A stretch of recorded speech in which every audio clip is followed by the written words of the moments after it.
much of the party, but I kind of saw an opportunity to.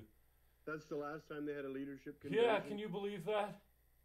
13 years. Unbelievable. The Democratic, She's done a good job, but on the other hand, she's still just her. So she's done a great job, and we needed it. And I still kind of consider myself a green, but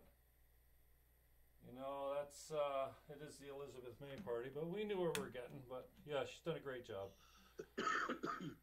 But so I'm a 10-time, like I said, a 10-time green, and now I've been red-pilled, brother. I can't get with the left ideology. You know what I mean? So I'm frustrated that way, but open enough to say, hey, I changed how I feel. So some of the others have too. Patrick Moore has changed, and lots of Greens, because the problem is capitalism is better for the environment than the alternative, because people, when they own property, usually maintain it. And but myself, I'm trying not to take plastic anywhere. So it's hard to do, carrying all my stuff home and carrying bags around me at all times or what have you. But I'm getting very disturbed with how the world can't handle the plastic. All right, Bara. So I think we're going good now. I'm just going to check to see.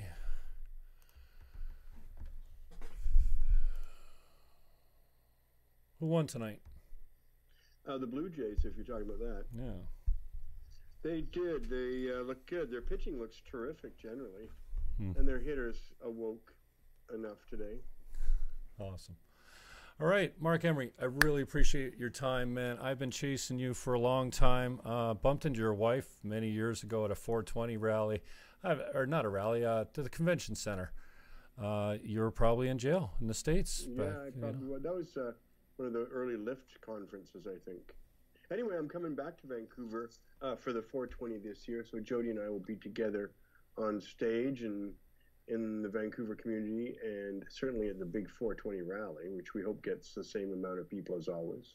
So the Prince of Pot, you came by that. You really earned that title. We talked a little bit just before, briefly, when we we're going on air here, about Jack Harrer, some of the leaders of the movement back in the day, and you're one of those guys. Good stories about Jack. Jack came up in 1991 to London, Ontario. Back in those days, all books and magazines about cannabis were illegal in Canada from 1987 to 1994. So I started my campaign selling in 1991, in May 1991, I had Jack come up and autograph copies of his book. And we were also hoping to get arrested at the very same time. It took us 4 years before we did get arrested, but we struck down that part of the law in July 1994, but it took 7 years. So there's 7 years in Canada where you won't find High Times magazine around. And the 1985 print run of Grow Your Own Stone was seized by the RCMP, the entire print run, and burned. Little things you don't know about in Canadian history, Canadian cannabis history. Yeah, awesome. Tell me about your frustration with the new quote legalization and how the rollout. Well, it's not legalization. I wish people would never use that word. I call it Canada's dystopian legalization shit show. For example, there's a guy in Winnipeg, only yesterday, was sentenced to 10 months in jail for 85 grams of weed. I've got like 500 grams of weed in my own home here. The idea that somehow somebody can get 10 months jail for having what I consider a piddly amount, a ridiculously trivial amount of cannabis, is outlandish. Other people are getting 5 months to 6 months to a year for having pounds, but I sold like over 1,000 kilos and I didn't go to jail, right? I got a whopping fine, which if I don't pay, I will go to jail, and that's a possibility. But typically, we don't have legalization. The police in Ontario are giving out 21 to 25 tickets a day. That's 7,500, 8,000 tickets a year for cannabis in Ontario. So that's about the same rate as it was during the Prohibition. I don't think anything's changed except big corporate kahunas, a lot of whom are cops, are now able to sell at ridiculously high prices in these government monopoly outlets. It's very suspicious that no one in the cannabis culture is really involved in this legalization. These are all like carpetbaggers from the corporate world. Regrets? Oh, I never should have asked the government to legalize pot, and I should have told people we should never ask them. What we should do is tell the police to stop arresting us, which is an entirely different matter. Stop arresting us is obvious, but asking them to legalize it is letting them write the rules for our culture. And in the same way that homosexuals wouldn't write their code of conduct, have it written by heterosexuals, or vegans wouldn't have their dietary menu prescribed to them by meat eaters, and nor would Muslims want to have Jews or Christians telling them how to worship, the cannabis culture has been greatly insulted by having the government, our enemy of over 100 years, arrested 2.5 million of us. And now they want to be our exclusive monopoly distributors of our herb. They want to have their people train our people when they work in stores. You can see the whole message is that the government wants to obviously usurp the culture by teaching our employees in stores, monopolizing the distribution of cannabis, restricting the growth of it in factory farms, which will be the height of mediocrity at best, and excluding everybody who's actually involved in the culture.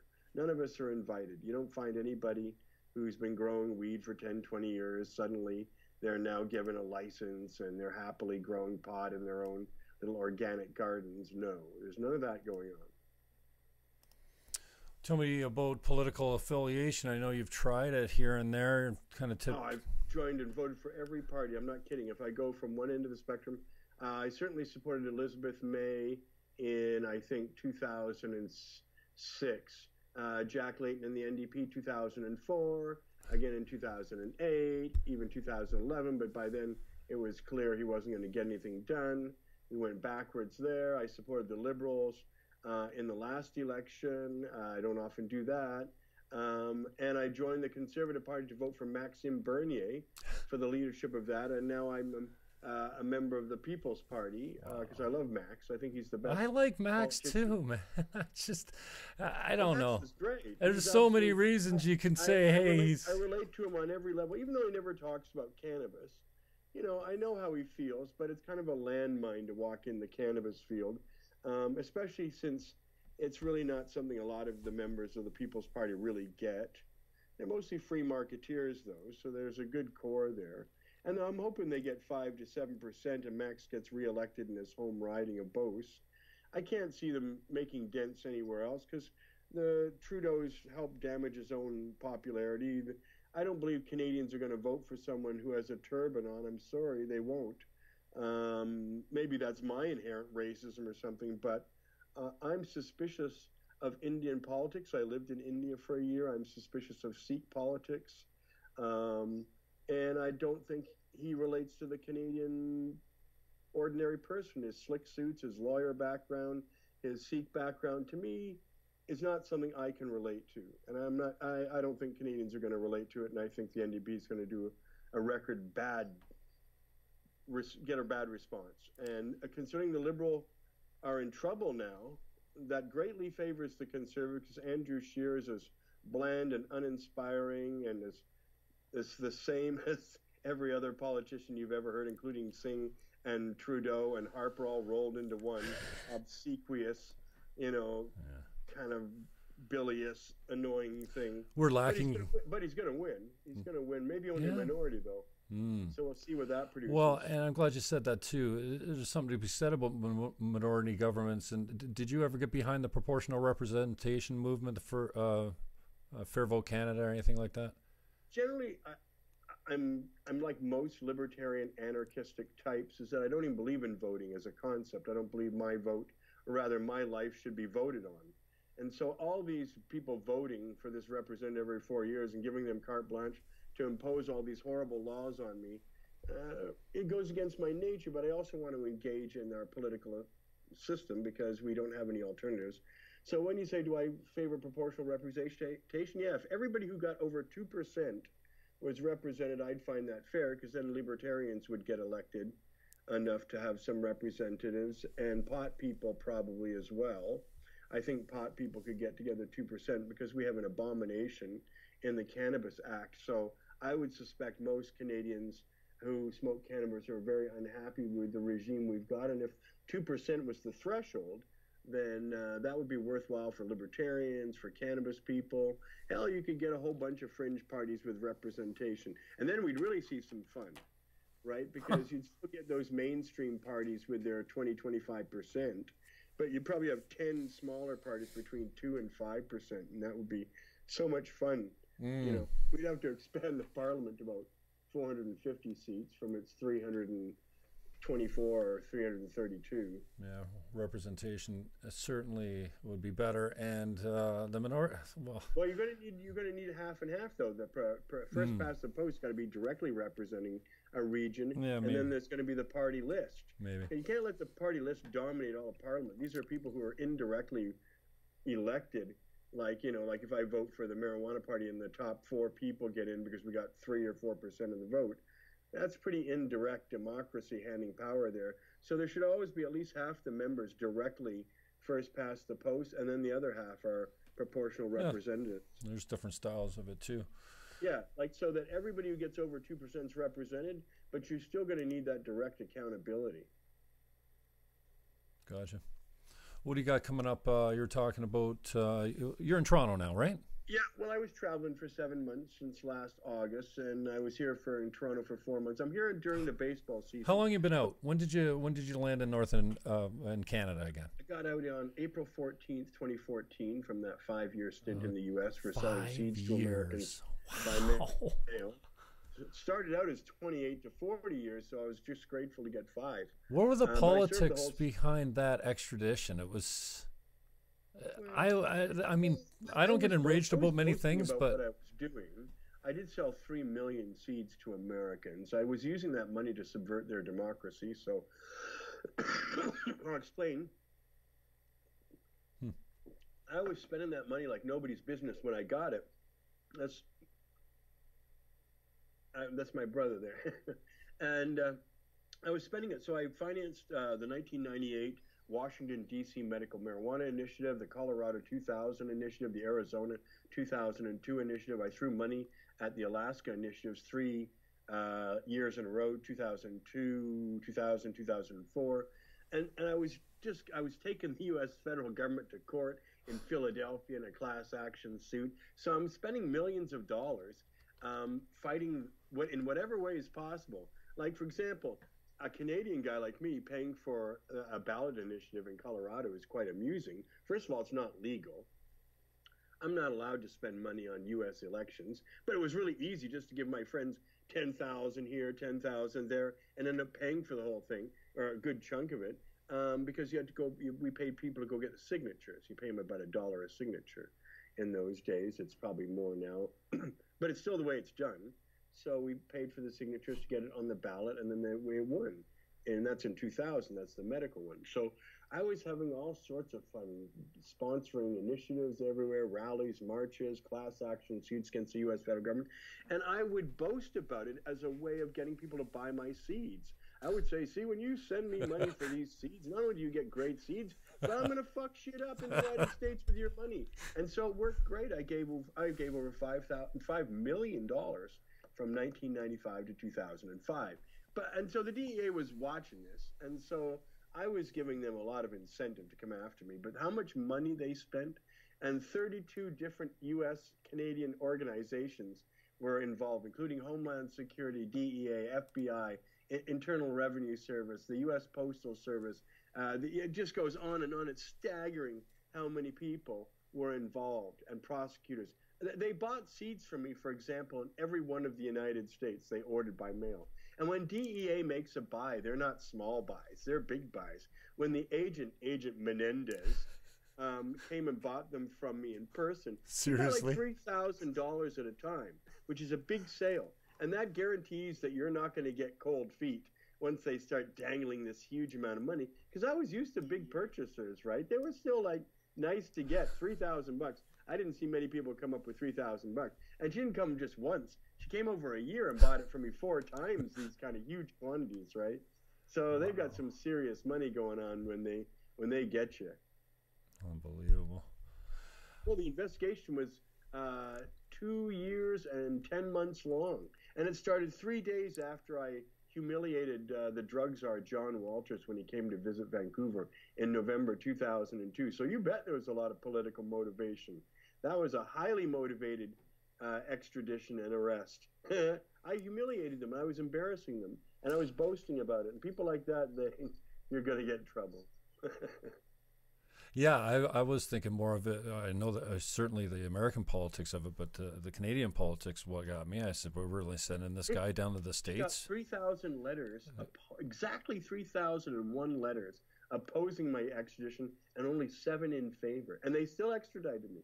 It's pretty beautiful. They got 3,000 handwritten letters against it, and that had no influence on them, which just goes to show you the government doesn't really give a fuck about your opinion once they're in power, no matter who they are. They do what they want to do, and they have political reasons for doing that. And it won't matter what, heck, it won't even matter what your own party wants. Look at the prime minister.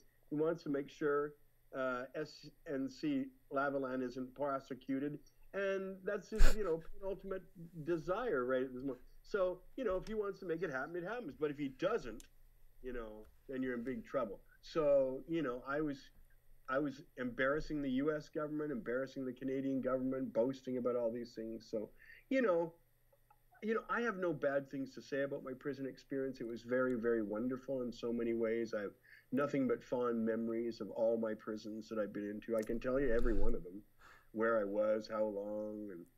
And for me, there was so much redemptive. I read 140 books in that 5 years. I learned to play bass guitar. I was in a rock and roll band for 3 years.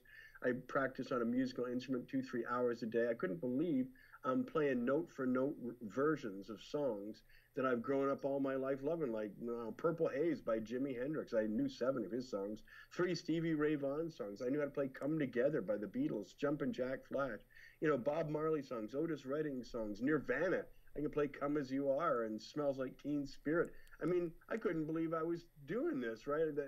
And I enjoyed the quiet time. I wrote the best stuff I've ever written in my life in prison. Wow. Typically, that's not uncommon. You can write some good quality material there because you get quality thinking time. In the real world, you don't get much quality thinking time. There's this distraction of our screens here. There's drugs, there's sex, there's pornography, there's the boredom of marriage, there's going to work, there's children, there's things. Always there's something to distract you.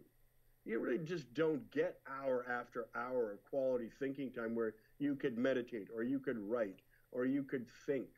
And I really enjoyed that opportunity. But as many of the inmates will tell you wherever I was, I made the prison kind of like my office. I could make things happen in a way no one else could because I had people on the outside that could make phone calls happen or books arrive or, whatever somebody needed. Hard to believe that in a prison there's going to be guys who don't have their own Bible. But a couple of guys doing life came to me one day and said, I don't have a Bible. And they make a nice one that you can get your name in it. And I thought, sure, I'll absolutely get you this Bible. And actually, I probably got several Bibles, actually, for people. There's some better than normal Bibles out there. Insofar as, if you're going to be a lifer. 1 out of every 8 guys I was with, there would typically be about 150 to 160 guys in my unit. And at least 25 to 30 are doing life without parole. So I'd try never to say no to those guys if they needed a favor, because I couldn't imagine life without parole. Wow. And Bibles being hard to get in prison doesn't seem like you'd think of anything else that'd be encouraging that. But well, the religious people all get together. Like the Muslims are all together, the Christians. There's various kinds of Christians. Your religious people are going to be there. But that doesn't mean anybody's paying for your own, personal Bible. Wow. Or like that. You can get a cheap one because books are abused, right? But there are some nice Bibles out there, so I would get those for occasion. I got a good story though about guys with getting life without parole. Okay, it's almost all black guys, and it's almost all for crack cocaine. You'd be surprised.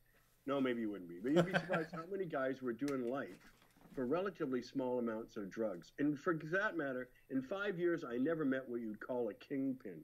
If there was one, he would have been introduced to me. But I never met any kingpins. I always met just the low-level drug mules, and they end up getting, life without parole. There's this one guy, Nate Carter. And at first, he really annoyed me when I got to prison because he had a loud, scratchy voice, and he was very animated during any American football game and any American basketball game. He was a big fan of LeBron James, and prison's usually divided between LeBron haters and LeBron fans.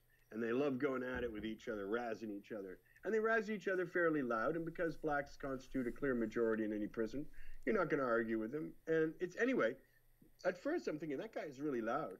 And then my cellmate said, yeah, but he's a really good guy, actually, when you get to know him. And besides, he's doing life without parole. So are you going to go tell him? And that's when I learned you don't ever tell people who are doing life without parole to shut up or be quiet or anything, because they could go crazy and they have nothing to lose.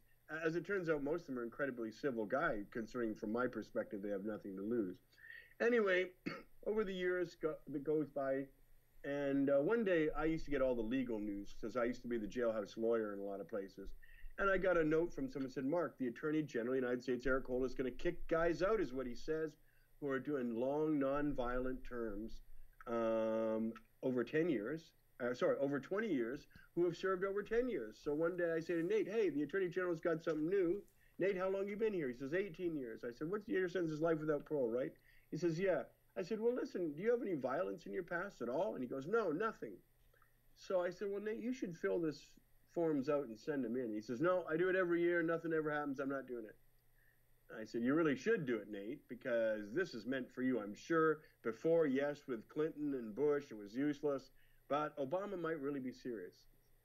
Anyway, weeks go by, I badger him every day. And then finally one day he says, okay, if you help me, I'll do it. But he says, but I've done it before, and nothing's going to happen.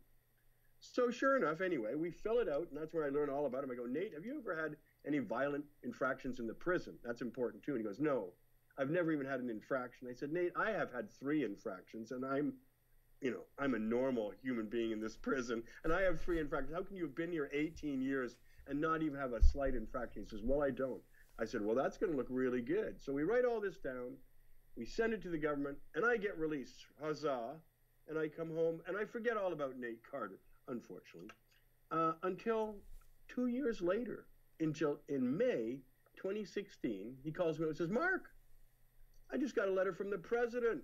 I'm going to get out in July with no strings attached. I got that executive clemency. And he goes, Mark, you made me do it. Thank you so much, and God bless you. And every 3 weeks, he calls me up wherever I am in the world, and he says, Mark, where are you?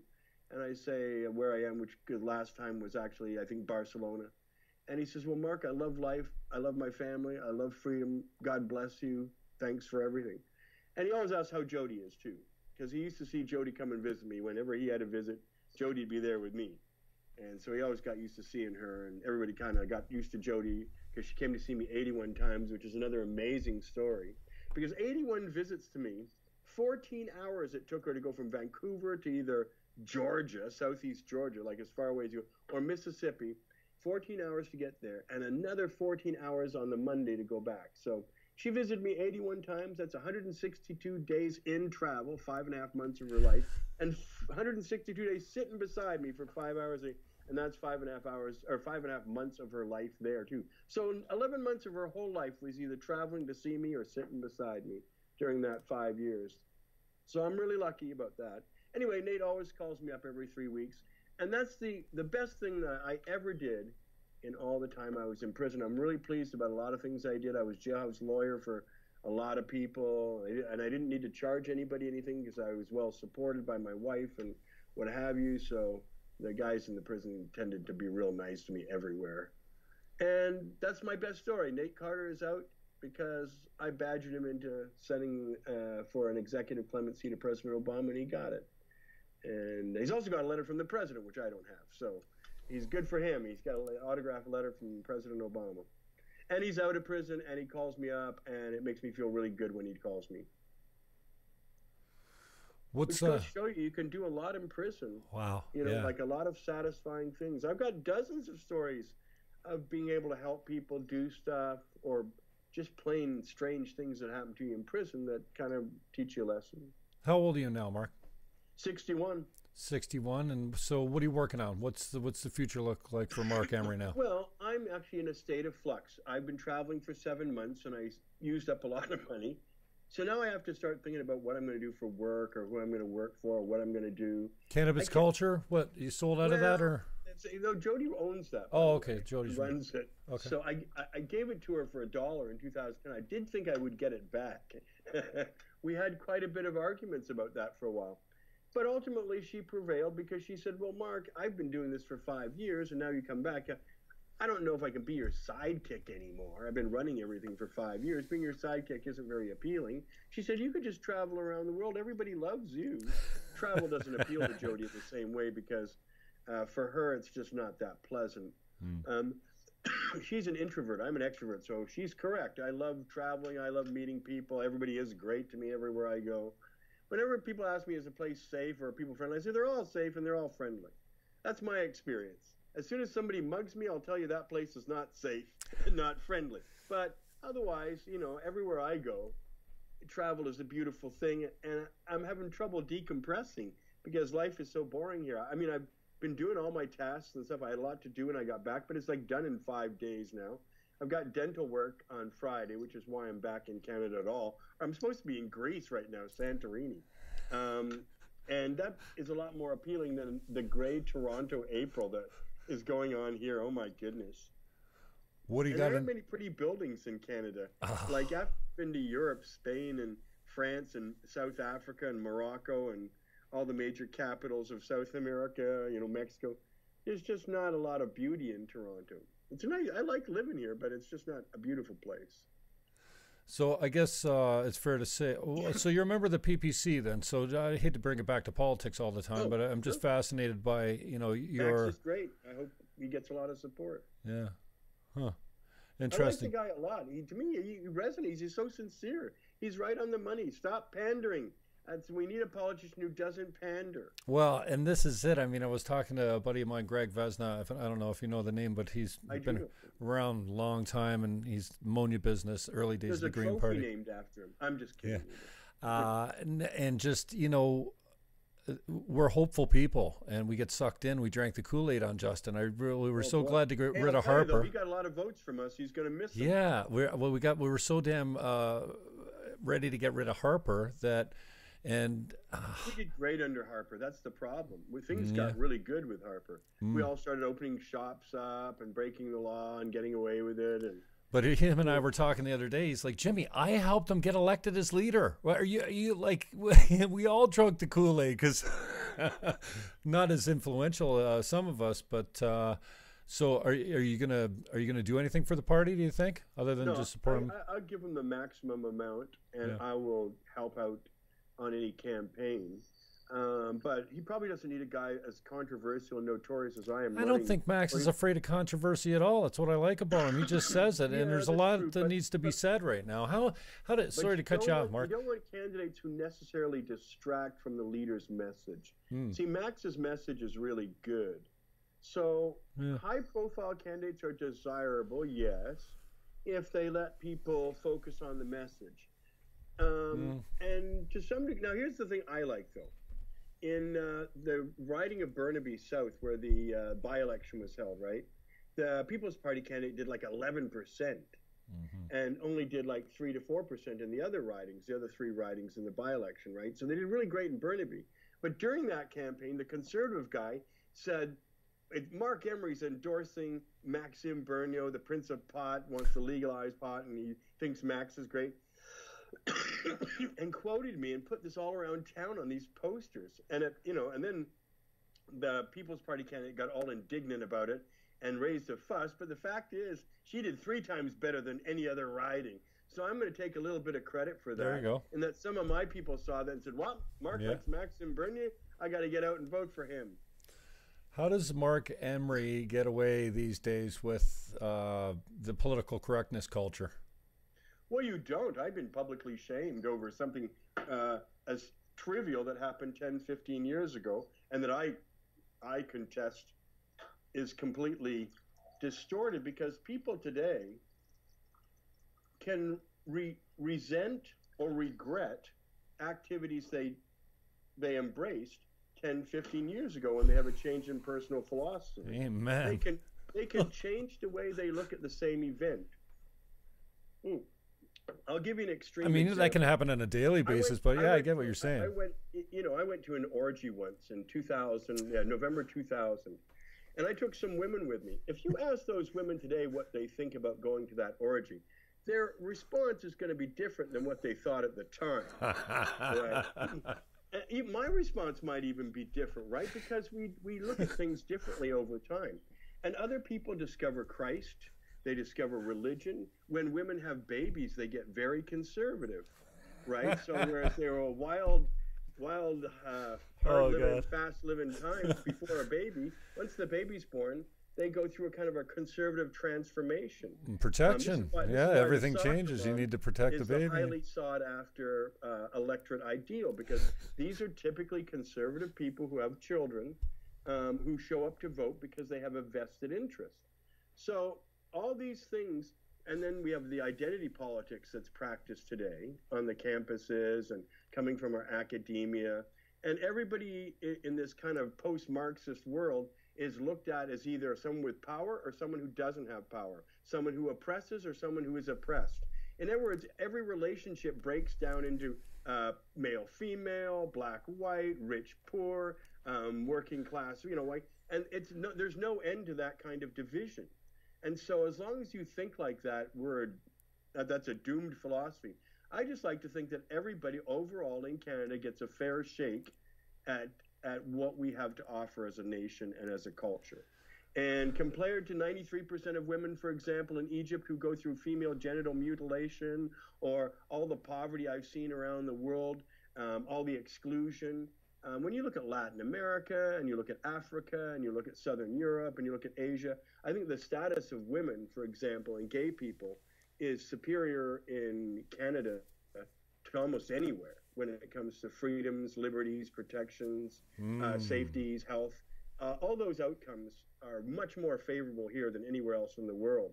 So you got to be careful about the people who hate this country that want to cause division. Right. But, I've heard these extreme things too. When I was in prison in the U.S., they would go, Mark, Harper is so awful. He's changed everything. And you won't even recognize the country. I came back. It looked just the same. It sounded the same. And then they voted Harper out a year later. And now nobody talks about, Harper permanently changed the landscape, or Harper made the country unrecognizable. It's not unrecognizable. Just like I hear the same thing now from the conservatives whining about Justin Trudeau. Oh, he's ruining the country. He's wrecking. It's not wrecked. It's not ruined. It takes more than a politician to ruin this country, for God's sake. And they do lots of damage. But Canada is much too big for one person, even over a generation, to really adversely affect. Canada's made up of Canadians. The politicians are really just at the back of the flock trying to follow the people ahead and try to get ahead of the popular wave. But right, politicians don't change I don't think they change the nature of this country. I think the people do. And that's why I'm worried about what goes on in academia, because this is where all our young people are learning all their, philosophy from. And you said a mouthful there. And just before we went live, I was kind of venting my frustration of the political shift that I've had. I mean, I've run in 10. Well, you turned right-wing like so many people, appalled with the left? Well, I am very concerned with my freedom of speech and yours and everyone else and every idiot You're free to say anything as long as it doesn't trigger any one of 100 different intersectional groups who are easily offended, and your microaggressions are making life unsafe for them. In fact, your words are violence if you listen to them. And preach, Marc Emery, preach, man. It's Here's the thing, though. That's why freedom of speech really is in danger, and why young people embrace socialism and don't really care much about freedom of speech. It's funny too.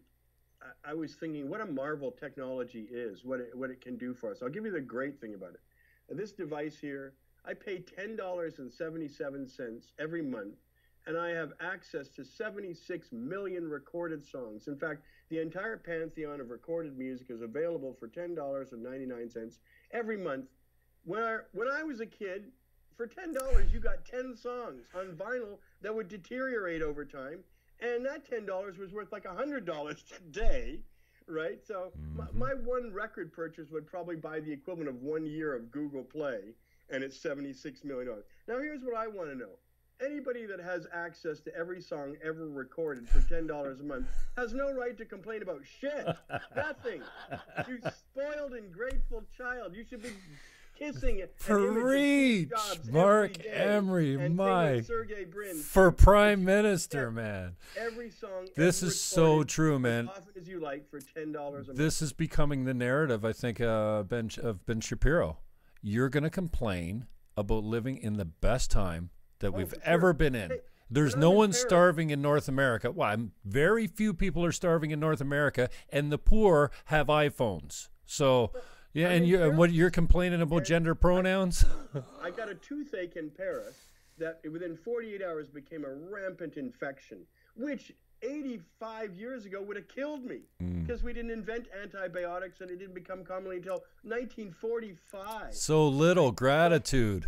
Yeah, so I'm thinking, gee, I would have to have my whole mouth operated on. I might have died. I would have lost a lot of my face because I had an infection I can't do anything about. But instead, it cost me like $10 in antibiotics. And now I'm cured, getting dental surgery later on this week. That'll cost me. But the point is that we live in an age of miracles. Ages of miracles. Can you imagine when I was born, we didn't even have socialized medicine, if you think that's a good thing. And so healthcare has gotten so much better for people. They have so many more options. You can read about everything now. You can find out about your own health choices better than you ever could before. You have access to herbs and pills and whatever kind of doctor you want, right? If you're thinking, if you're sentient, if you're embracing this world, there's unbelievable treasures every day, everywhere. So the idea, too, that we need to find hate, we need to find division, we need to invent it. Comparatives. Whenever you compare yourself with someone else, you're going to lose because half the world is better off and half the world is not better off than you are. And half the world is probably more talented than you are and half the world isn't.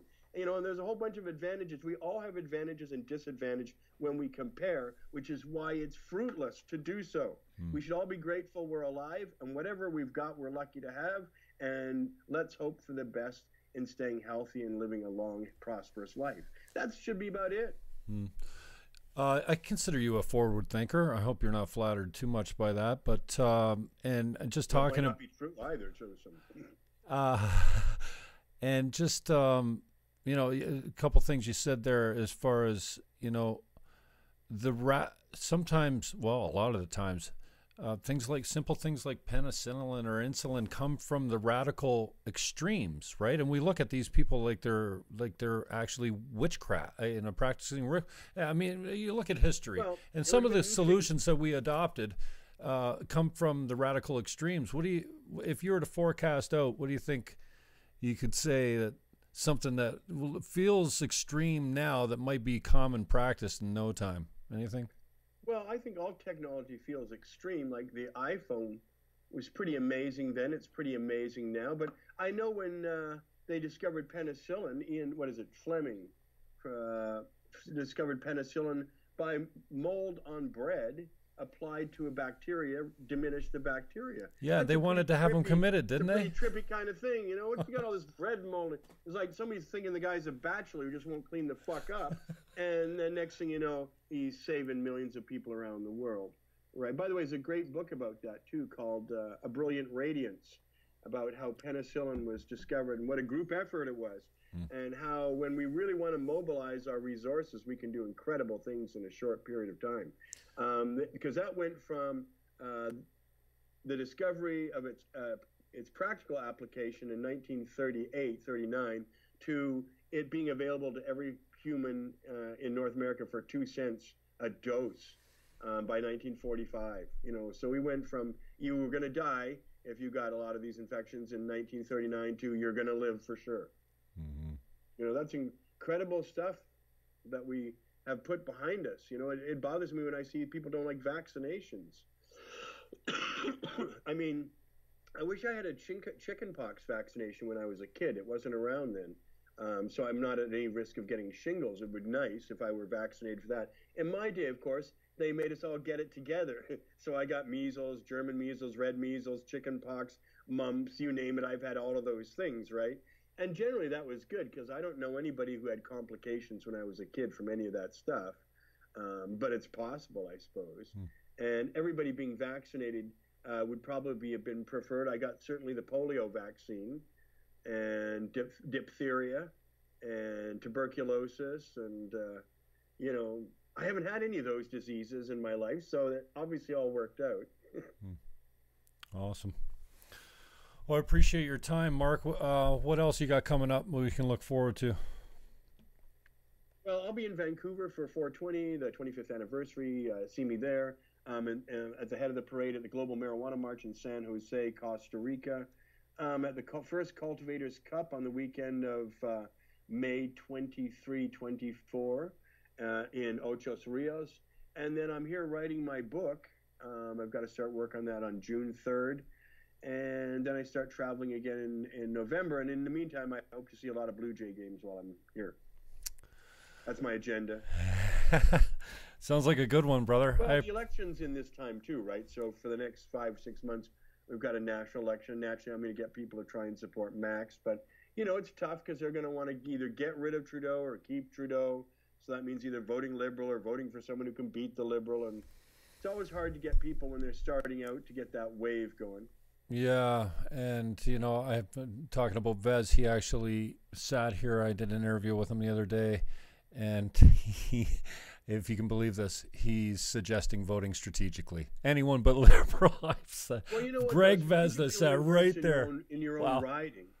In your own riding. It doesn't work on any other level because you only get one vote. Mm-hmm. So what does that mean practically, voting strategy? It means voting for the person who you think is most likely to beat the guy you don't like. Okay, well, your guy you don't like may not be the same as, you know, like, you got to decide, okay, who is it you don't like? What if you already have an NDP member? Are you going to vote NDP because that's keeping the Trudeau Liberals at bay, or you're denying your vote to them, or are you going to vote for the Conservatives? And determining who has the upper hand at any given point. Remember, Trudeau was in third up till a week before the election that made him prime minister, and then he soared ahead of the NDP, right? So people decided that they wanted to take a chance on him. And we don't have Mulcair. If Mulcair were still the leader of the NDP, he'd probably be forming the next government, but he isn't. Weak leadership all the way around in politics. Well, Singh has gotten to the point where his audience is national and larger than Brampton. In Brampton, you can get elected as a member of parliament. You can even get elected as the NDP leader in Burnaby South.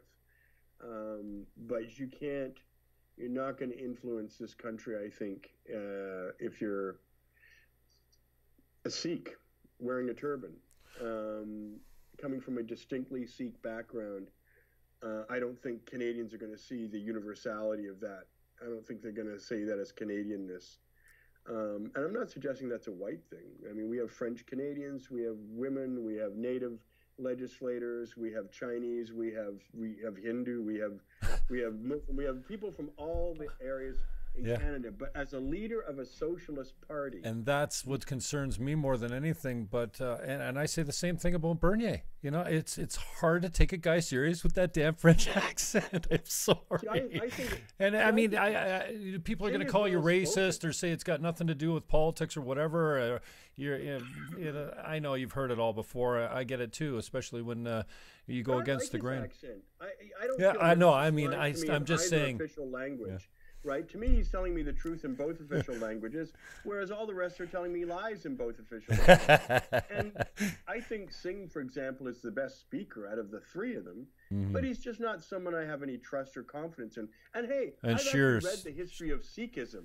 I'm one of the few white guys you're ever going to meet that can tell you the difference between the first guru and the 10th guru, and when they were around, and all about what's going on in Khalistan or / the Punjab. I lived in India for a year. Some of my favorite writers in India typically are Sikhs because they write in English a lot and they're awesome. But it doesn't mean I really have lost any sense that everybody I know who's Sikh or Indian, East Indian, who's been elected in Canada has had to use dicey, dodgy methods of getting those nominations. Heck, I've seen dead people resurrected for, the Ujjal Dosanjh premiership in 2001. Where the Sikh community mobilized various writings. I mean, people bring their politics with them from their country of origin, and so you should be very wary of any Asian political machine, right? Let alone of any ideological left-wing, right-wing political machines, this sort of thing. So I wouldn't vote for Andrew Scheer because he's not principled. I can't vote for Trudeau because he gave us the Cannabis Act. and I can't vote for the NDP because they support all this identity politics and, irrational economic proposals and plans. I would say my support would be, Elizabeth May on one hand, because she's trustworthy and sincere, and I don't think she's trying to lie to me, even if I think she's wrong on some issues. Agreed. And Maxime Bernier, who I do agree with everything, and I think his English is very charming, actually.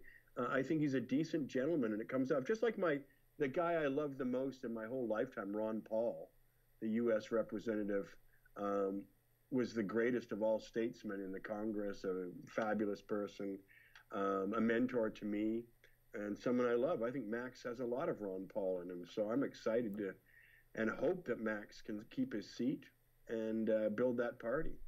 Well, integrity's lacking everywhere, and when you see it in politics, it's almost like you're surprised by it. People don't value it, though.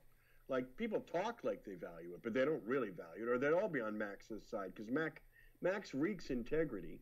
But the problem with integrity is you're going to end up saying things that offend people who want you to pander to them.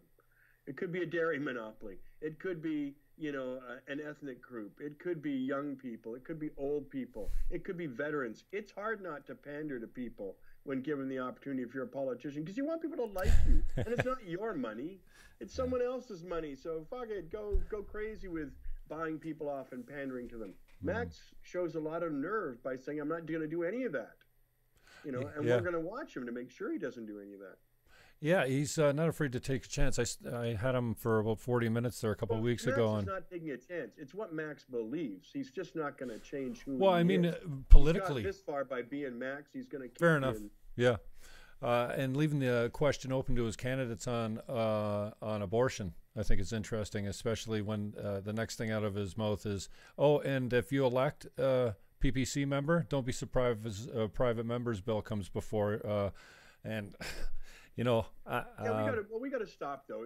The problem is abortion laws can never be enforced because you're always going to either arrest the doctor. So if abortion is murder, that means as the boyfriend, if I suggest you should have an abortion, I'm counseling to murder. Your doctor is counseling you to murder.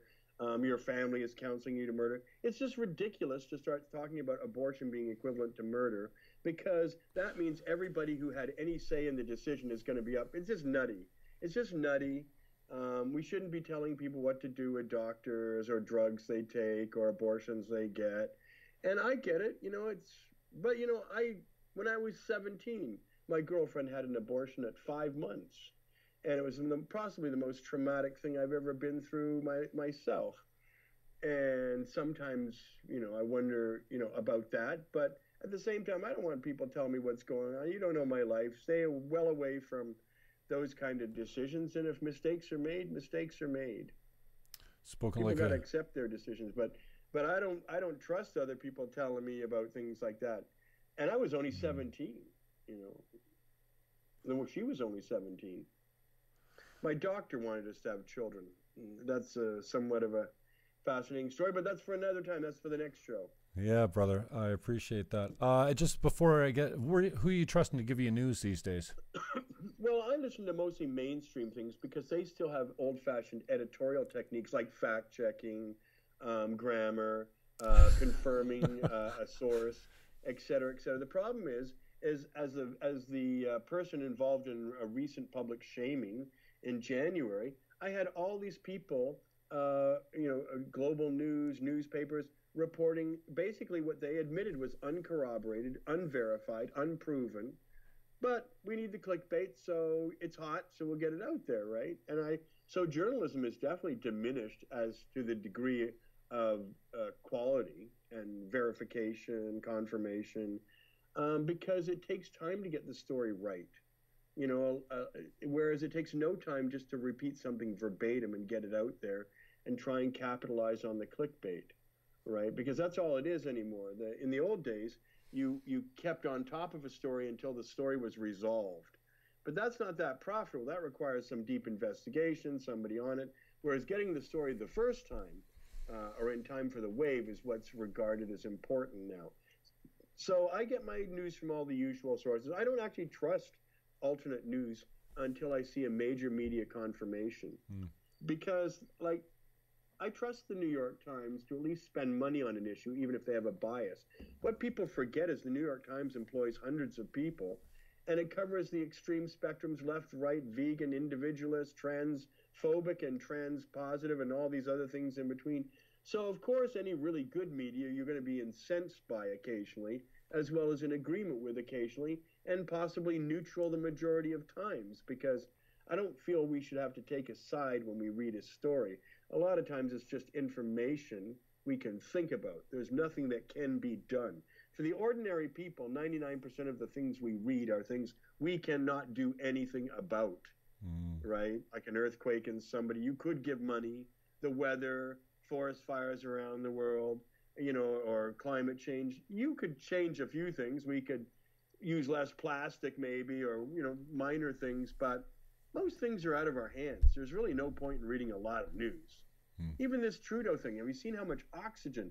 I'm buying newspapers now, and the National Post, I think, had 8 pages solid about SNC Lavalin. It's just not worth that much. And Stop it. I hear you. And like it's just the usual business of Parliament, and that's usually fairly corrupt. But, true enough. I appreciate your comments about the clickbait. The other day, somebody was testifying, and I had Fox on one, Fox in the States on one channel, CNN on the other channel, and I couldn't even, I don't watch either one of them, but I just wanted to see what they look like side by side. And then the next day, we had the Canadian version of it. So I'm CTV and CBC. You can't even believe the difference between the headlines and the graphics they're putting up to. And I'm thinking, hey, these are kind of, you know, you're talking about the, you know, the left wing in our institutions, and our learning institutions, universities. It's certainly inherent in our media as well. We don't really have a conservative slanted news outlet that says, hey, yeah, we're conservative and we're going to present conservative news. These guys are presenting themselves as you know, unbiased, and my feeling is that they're not. And I'm surprised that, and I get your verification. $500 million from the federal government every year in a subsidy now. It's going to make a lot of people very reluctant to criticize the federal government when they're doling out these massive amounts of cash, which are going to probably keep a lot of old businesses propped up that probably should be moving on. But at the same time, CBC should compete on the same playing field as all the rest. Right? The idea of subsidizing CBC is probably increasingly unpopular with young people, because I'm sure only mostly older people are listening to CBC, right? I don't think that's a bastion of young people getting their cultural, you know, stimulation from. I don't see that at all. Anyway, listen, I'm going to run out of power. It's been fun. Okay, brother. I appreciate your time. Thank you very much. Anytime. All right. Talk soon. Over and out. Thanks, Mark.